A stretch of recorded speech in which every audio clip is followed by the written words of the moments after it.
ನಲಂದ ವಿಶ್ವವಿದ್ಯಾಲಯ ಈ ಹೆಸರು ಕೇಳಿದವರು ಯಾರು ಹೇಳಿ. ಹಾಗೆಯೇ ಅದನ್ನು ನಾಶ ಮಾಡಿದ ಬಖ್ತಿಯಾರ್ ಖಿಲ್ಜಿಯ ಬಗ್ಗೆನೂ ಕೇಳಿರ್ತೀವಿ. ಆದರೆ ನಮ್ಮ ಚರಿತ್ರೆಯ ಪುಸ್ತಕಗಳಲ್ಲಿ ಹೆಚ್ಚಾಗಿ ದಾಳಿಕೋರರ ಗೆಲುವುಗಳು, ನಮ್ಮವರ ಸೋಲುಗಳೇ ದಾಖಲಾಗಿವೆ. ಆ ದಾಳಿಕೋರರಿಗೆ ಸರಿಯಾದ ಪಾಠ ಕಲಿಸಿದ ವೀರರ ಕಥೆಗಳು ಎಲ್ಲೋ ಮರೆಯಾಗಿವೆ. ಇವತ್ತು ನಾವು ಅಂಥದ್ದೇ ಒಬ್ಬ ವೀರನ ಕಥೆಯನ್ನ, ನಳಂದದ ನಾಶಕ್ಕೆ ಸೇಡು ತೀರಿಸಿಕೊಂಡ ಒಂದು ರೋಚಕ ಕಥೆಯನ್ನ ನೋಡೋಣ ಬನ್ನಿ. ಅಬ್ಬಾ, ನಳಂದ, ಆ ಹೆಸರು ಕೇಳಿದ್ರೆ ಸಾಕು ಪ್ರತಿಯೊಬ್ಬ ಭಾರತೀಯನಿಗೂ ಒಂಥರ ಹೆಮ್ಮೆ ಆಗುತ್ತೆ. ಇದು ನಮ್ಮ ಅತ್ಯಂತ ಹಳೆಯ ಮತ್ತು ಪ್ರತಿಷ್ಠಿತ ವಿಶ್ವವಿದ್ಯಾಲಯಗಳಲ್ಲಿ ಒಂದು. ಇದು ಬರೀ ಕಟ್ಟಡಗಳ ಸಮುಚ್ಚಯ ಆಗಿರಲಿಲ್ಲ, ಅಕ್ಷರಶಃ ಜ್ಞಾನದ ಒಂದು ಮಹಾಸಾಗರವಾಗಿತ್ತು. ಇಡೀ ಜಗತ್ತಿಗೆ ಜ್ಞಾನದ ಬೆಳಕನ್ನ ಹಂಚಿದ ಒಂದು ಜ್ಞಾನ ದೇಗುಲ. ಆದರೆ ಸುಮಾರು 1200ನೇ ಇಸ್ವಿಯಲ್ಲಿ ಈ ಜ್ಞಾನದ ದೀಪವನ್ನು ಆರಿಸೋಕೆ ಒಬ್ಬ ಬಂದ. ಅವನ ಹೆಸರು ಬಖ್ತಿಯಾರ್ ಖಿಲ್ಜಿ. ಸಾವಿರಾರು ವಿದ್ವಾಂಸರು, ಬೌದ್ಧ ಭಿಕ್ಷುಗಳನ್ನು ಕೊಂದು ತಲೆಮಾರುಗಳಿಂದ ಸಂಗ್ರಹವಾಗಿದ್ದ ಲಕ್ಷಾಂತರ ಅಮೂಲ್ಯ ಗ್ರಂಥಗಳಿದ್ದ ಲೈಬ್ರರಿಗೆ ಬೆಂಕಿ ಇಟ್ಟ. ಆ ಬೆಂಕಿ ತಿಂಗಳುಗಟ್ಲೆ ಉರಿದಿತ್ತು ಅಂತ ಇತಿಹಾಸಕಾರರು ದಾಖಲಿಸ್ತಾರೆ. ಖಿಲ್ಜಿಯ ಈ ಕ್ರೌರ್ಯದ ಕಥೆ ಎಲ್ರಿಗೂ ಗೊತ್ತು. ಆದರೆ ನಳಂದದ ಆ ಅವಮಾನಕ್ಕೆ, ಆ ನಾಶಕ್ಕೆ ಒಂದು ಸೇಡು ತೀರಿಸಿಕೊಂಡ ಕಥೆ ಇದೆ ಗೊತ್ತಾ? ಆ ದಾಳಿಕೋರನ ಅಂತ್ಯ ಎಷ್ಟು ಹೀನಾಯವಾಗಿ ಆಯಿತು ಅನ್ನೋದು ನಮ್ಮ ಇತಿಹಾಸದ ಪುಸ್ತಕಗಳಲ್ಲಿ ಅಷ್ಟಾಗಿ ಸಿಗೋದಿಲ್ಲ. ಬನ್ನಿ, ಮರೆತೋಗಿರೋ ಆ ಸೇಡಿನ ಕಥೆಯನ್ನೇ ಇವತ್ತು ಕೆದಕಿ ನೋಡೋಣ. ಸರಿ, ಆ ಸೇಡಿನ ಕಥೆ ಅರ್ಥ ಆಗ್ಬೇಕು ಅಂದ್ರೆ ಮೊದಲು ನಳಂದ ಅಂದ್ರೆ ಏನಿತ್ತು, ಅದರ ಮಹತ್ವ ಎಷ್ಟಿತ್ತು ಅಂತ ತಿಳ್ಕೋಬೇಕು. ಸಾಮಾನ್ಯ ಶಕ 422ರಲ್ಲಿ ಗುಪ್ತ ಸಾಮ್ರಾಟ ಕುಮಾರಗುಪ್ತ ಸ್ಥಾಪಿಸಿದ ನಳಂದ, ಇವತ್ತು ನಾವು ಹಾರ್ವರ್ಡ್, ಆಕ್ಸ್ಫರ್ಡ್ ಅಂತ ಹೇಳ್ತೀವಲ್ಲ, ಅದಕ್ಕಿಂತ ದೊಡ್ಡ ಮಟ್ಟದಲ್ಲಿತ್ತು. ಸಾಹಿತ್ಯ, ವಿಜ್ಞಾನ, ಖಗೋಳಶಾಸ್ತ್ರ, ತತ್ವಶಾಸ್ತ್ರ, ಹೀಗೆ 10 ವಿಷಯಗಳನ್ನ ಇಲ್ಲಿ ಹೇಳ್ಕೊಡ್ಲಾಗ್ತಿತ್ತು. ಇವತ್ತು ವಿದೇಶಗಳಿಗೆ ಉನ್ನತ ಶಿಕ್ಷಣಕ್ಕೆ ಹೋಗೋ ಹಾಗೆ ಅಂದು ಚೀನಾ, ಕೊರಿಯಾ, ಟಿಬೆಟ್ನಂತಹ ದೇಶಗಳಿಂದ ವಿದ್ಯಾರ್ಥಿಗಳು ಜ್ಞಾನಕ್ಕಾಗಿ ನಮ್ಮ ನಳಂದಕ್ಕೆ ಬರ್ತಾ ಇದ್ರು. ನಳಂದದ ಬೌದ್ಧಿಕ ಮಟ್ಟ ಎಷ್ಟಿತ್ತು ಅಂತ ಹೇಳೋಕೆ ಈ ಒಂದು ಉದಾಹರಣೆ ಸಾಕು. ಅಲ್ಲಿನ ಗೇಟ್ ಕೀಪರ್ಸ್ ಅಂದ್ರೆ ದ್ವಾರಪಾಲಕರು ಇದ್ರಲ್ಲ, ಅವರೇ ಫಸ್ಟ್ ರೌಂಡ್ ಎಂಟ್ರೆನ್ಸ್ ಎಕ್ಸಾಮ್ ಮಾಡ್ತಿದ್ರಂತೆ.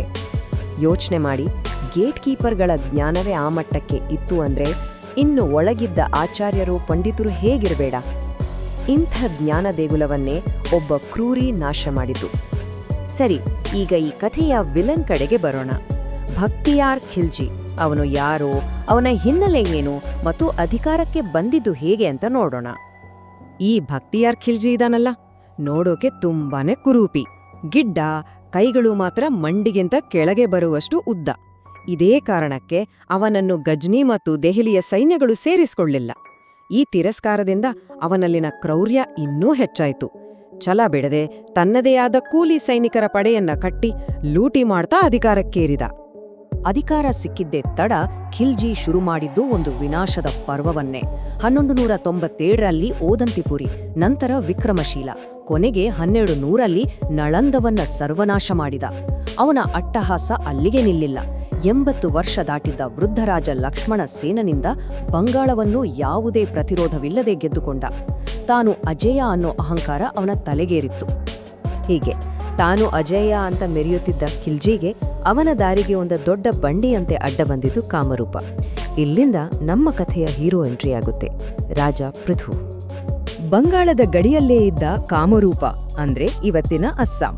ಅದನ್ನ ಆಳ್ತಿದ್ದ ರಾಜರೇ ಪೃಥು. ಅವನಿಗೆ ಯುದ್ಧದಲ್ಲಿ ಸೋಲು ಅನ್ನೋದೇ ಗೊತ್ತಿರಲಿಲ್ಲ. ದುರ್ಗಮವಾದ ಭೂಪ್ರದೇಶ ಜೊತೆಗೆ ಗೆರಿಲ್ಲಾ ಯುದ್ಧದಲ್ಲಿ ನಿಸ್ಸೀಮರಾದ ಸೈನ್ಯ, ಇವೆಲ್ಲವೂ ಪೃಥುವನ್ನು ಯಾವುದೇ ದಾಳಿಕೋರರ ಪಾಲಿಗೆ ಸಿಂಹ ಸ್ವಪ್ನ ಮಾಡಿತ್ತು. ಖಿಲ್ಜಿಯ ಮುಂದಿನ ಟಾರ್ಗೆಟ್ ಟಿಬೆಟ್. ಅದಕ್ಕೆ ಹೋಗೋ ದಾರಿಯಲ್ಲಿ ಪೃಥ್ವಿನ ರಾಜ್ಯ ಇತ್ತು. ಸೊ ಖಿಲ್ಜಿ ಪೃಥ್ವಿನ ಸಹಾಯ ಕೇಳಿದ. ಆದ್ರೆ ಪೃಥ್ವಿ ಒಬ್ಬ ಬುದ್ಧಿವಂತ ರಾಜ. ತುಂಬಾನೇ ಶಾಂತಿಯಿಂದ ಬೇಡ, ಇದು ಸರಿ ಹೊತ್ತಲ್ಲ ಅಂತ ಸಲಹೆನೂ ಕೊಟ್ಟ.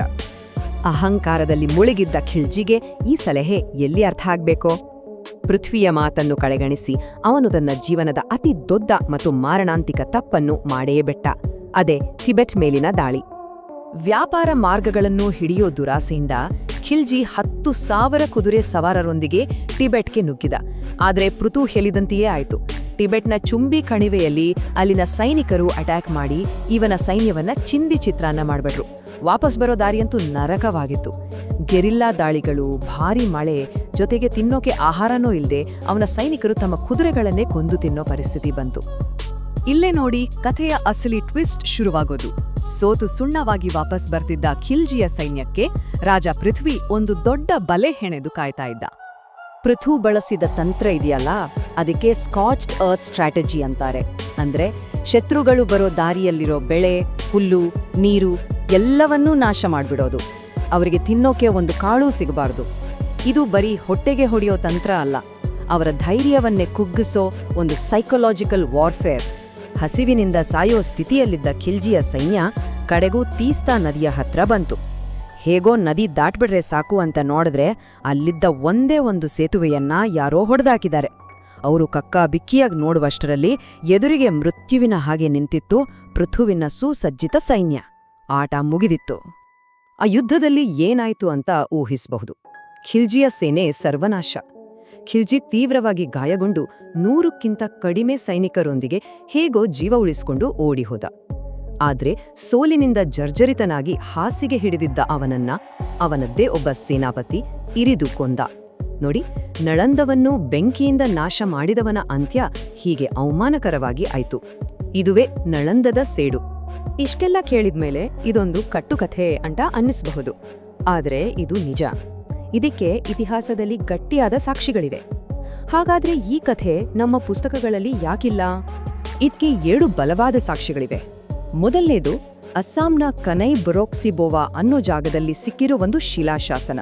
ಅದರಲ್ಲಿ ಸಂಸ್ಕೃತದಲ್ಲಿ ಸ್ಪಷ್ಟವಾಗಿ ಬರ್ದಿದೆ, ಶಕವರ್ಷ 1127 ಅಂದ್ರೆ ಕ್ರಿಸ್ತಶಕ 1106ರಲ್ಲಿ ಕಾಮರೂಪಕ್ಕೆ ಬಂದ ತುರುಷ್ಕರು ಸಂಪೂರ್ಣವಾಗಿ ನಾಶವಾದ್ರು ಅಂತ.